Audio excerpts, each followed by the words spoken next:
Hi అండి. ఈరోజు చామదుంపల కొబ్బరికాయ ఇగురు చెప్తానండి.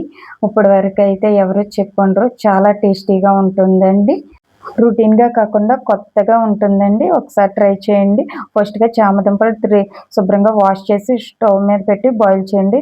బాయిల్ అయ్యేలోపు మిక్సీ జార్ తీసుకుని ఒక కొబ్బరి చెక్క ముక్కలుగా చేసి మిక్సీలో వేసుకోండి. 4 వెల్లుల్లి రవ్వలు, చెక్క, మసాలా ఇంగ్రీడియంట్స్ అన్నీ వేసుకోండి. ధనియాలు కూడా వేసుకోండి. నా దగ్గర ధనియాలు లేవు కాబట్టి ధనియాల పౌడర్ వేసాను. తర్వాత ఇలా మిక్సీ పట్టుకుని వేరే బౌల్లోకి తీసేసుకోండి. చామదుంపలు బాయిల్ అయిపోయినాయండి.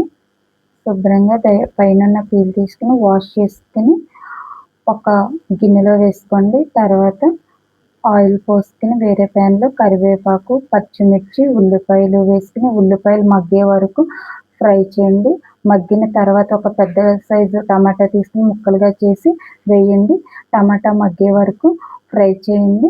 5 మినిట్స్ మూత పెట్టేసి ఉంచిన తర్వాత కొత్తిమీర వేసుకుందామండి. చామదుంపలు వేసి ఒకసారి కలుపుదామండి. ఆ ఆయిల్లో 5 మినిట్స్ వరకు చామదుంపలు అయితే మగ్గాలండి.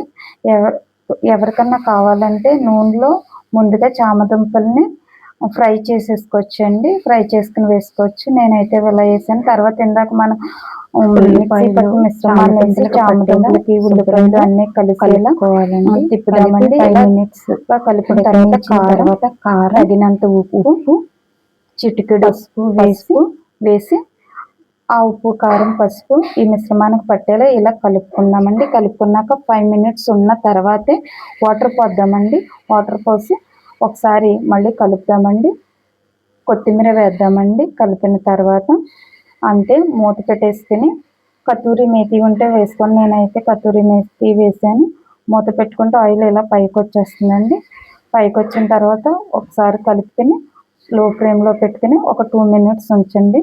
అంతేనండి. ఎంతో రుచికరంగా ఉండే చామదుంపల కొబ్బరికాయ ఇగురు అయితే రెడీ అయిపోయిందండి.